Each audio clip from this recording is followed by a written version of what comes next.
Достар сәлем, 23-те 5-ші есеп келесі тағы да келтіру формуласына. Егер де сіздер 23-те 1-ші есепті көрмеген болсаңыздар, қарап кетулеріңізді сұраймын. Ол жерде мен келтіру формуласын қалай шығару керек екенін түсіндіріп кеткем. Так, бірінші бізде синус 90 градус минус альфа деді, яғни біз айтқан едік, егерде 90 градус 270, яғни жоғары немесе төмен орналасқан болса, яғни көз алдымызға елестетеміз, 90 градус қай жерде тұр? 90 градус жоғарыда.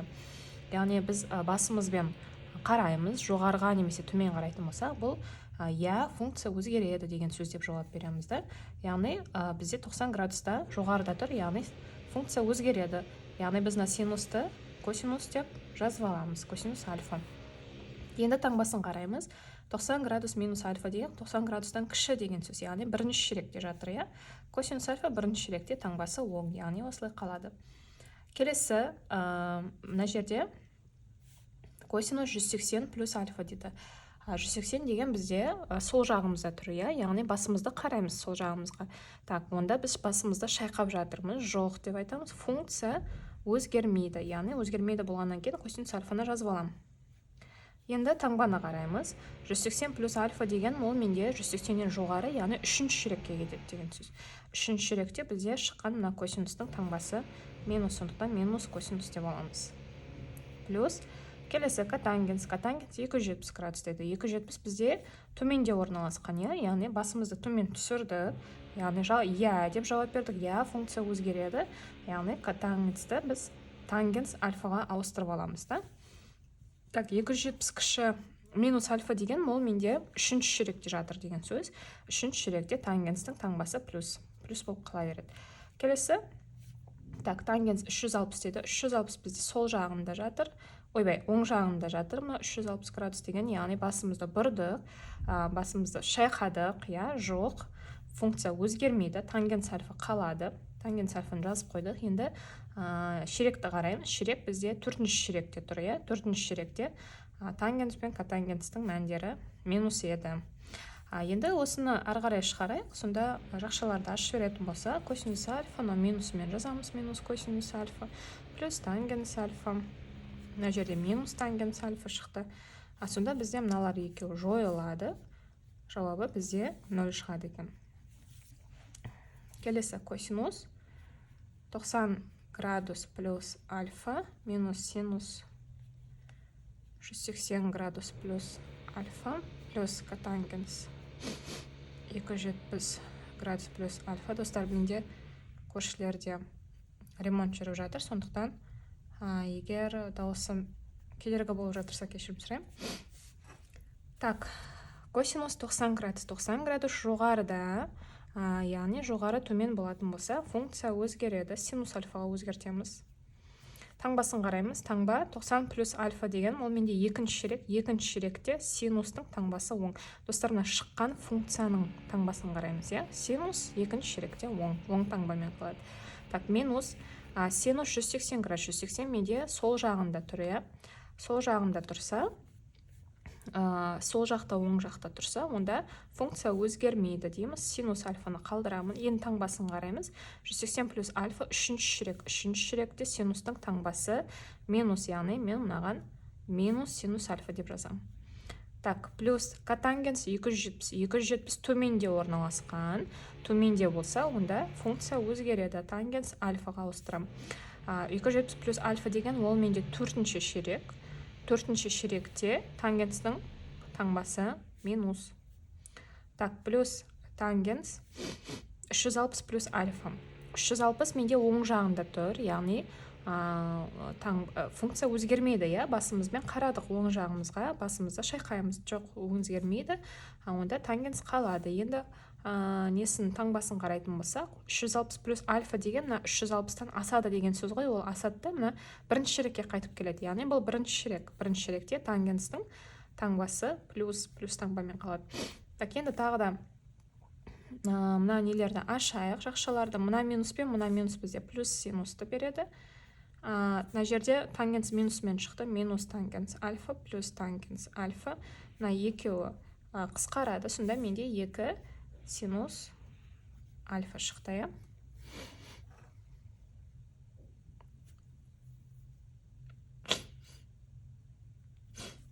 Так, келесі үшіншісі.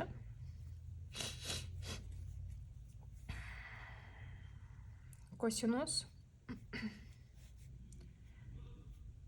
3π бөлу 2 плюс альфа минус синус π плюс альфа плюс котангенс π бөлу 2 плюс альфа плюс тангенс 2π плюс альфа. Так, бізде енді мына жерде радианмен беріліп тұр, көріп тұрсыздар, сондықтан біз бұны бірінші градусқа айналдырып алайық. Так, мынау менде 3π бөлінген 2 дегенім, достар, бірден жазып жібере қояйықшы, иә. 3π бөлінген 2 деген 3 көбейту 180 бөлу 2, яғни пидің орнына 180-ді қоямын деген сөз ғой. Сонда қысқартқанда 90 болады, 90-ды 3-ке көйтсем 270 градус. Сонда бірден 270 градус плюс альфа деп жаза қояйық, иә. Так, минус синус пи деген менде 180-ге тең, сонда 180 плюс альфа деп жазайық. Плюс котангенс пи бөлінген 2 деген 180-ді 2-ке бөлем, 90 градус деген сөз. И плюс тангенс 2π деген 2-ні 180-ге өйтем, 360 градус плюс альфа деген сөз, е. Так, аударып алдық градусқа, енді шығарамыз. Косинус 270, 270 төменде орналасып тұр, яғни функция өзгереді, синус альфа деп жазамын. 270 плюс альфа деген ол менде 4-ші ширек, синус альфа 4-ші ширекте таңбасы минус. Арғарай, минус синус 180 дейді. 180 ол менде сол жақта орналасқан, яғни функция өзгермейді деген сөз, синус альфа деп жазып аламын. Енді ширегін қараймын, 180 плюс альфа деген 3-ші ширек. 3-ші ширекте синустың таңбасы минус. Так, плюс котангенс 90 градус. 90 градус жоғарда орналасып тұр, яғни функция өзгереді. Тангенс альфаға өзгертіп жіберем. 90 плюс альфа деген ол менде 2-ші ширек. 2-ші ширекте тангенстің таңбасы минус. Плюс тангенс 360 градус. 360 деген оң жақта деген сөз. Оң жақта болса, тангенстің функциясы өзгермейді, тангенс альфа деп қалады. 360 плюс альфа деген ол менде 1-ші ширекке кетеді деген сөз ғой, яғни таңбасы қалады, иә, плюс бол. Енді мыналарды ашайық. Минус синус альфа. Мына 2 минус менде плюс береді, плюс синус альфа. Мына жерде минус тангенс альфа болады, плюс тангенс альфа. Енді бәрі қысқарады, сіздер көріп тұрсыздар, сонда жауабы менде 0 болады екен. И соңғы 4-шісі синус 3π бөлу 2 минус альфа минус косинус π плюс альфа плюс тангенс 3π бөлу 2 плюс альфа плюс котангенс 2π плюс альфа. Так, синус 3π бөлінген альфа деген, 3π бөлінген 2 деген ол менде 270 градус, жаңа есептедік мына жерде мұны. 270 минус альфа минус косинус π деген 180 плюс альфа плюс тангенс 3π бөлінген 2 деген тағы да 270 плюс альфа плюс котангенс 2π деген ол менде 360 плюс альфа. Так, енді синус 270 градус төменде орналасқан, функция өзгереді, косинус альфа деп жазамыз. Так, минус альфа дейді, яғни 270-тен төмен болса, ол менде 3-ші ширекте жатыр деген сөз. Косинусым 3-ші ширекте, таңбасы минус. Арғара минус косинус 180 градус, 180 менде сол жақта орналасқан, яғни функция өзгермейді. Плюс альфа деген 180-нен жоғары болса, ол 3-ші ширекке кетеді. 3-ші ширекте косинустың таңбасы минус. Так, плюс тангенс 270 менде төменде орналасып тұр, сондықтан функция өзгереді, котангенске ауыстырамыз. Плюс альфа деді, яғни 270-тен жоғары болса, ол 4-ші ширекте жатыр деген сөз. 4-ші ширекте котангенстің таңбасы минус. Так, плюс котангенс 360 градус оң жақта жатыр, яғни функция өзгермейді, котангенс альфаны жазамын. И плюс альфа десе, 360 плюс альфа десе, яғни 1-ші ширекке өтеді деген сөз, онда таңбасы плюс болады, осылай қалады. Енді жақшаларды ашайық. Косин минус косинус альфа, мына минус пен минус плюс косинус альфаны береді. Мына жерде минус котангенс альфа плюс котангенс альфа. Барлығы қысқарады, менде 0 шығады.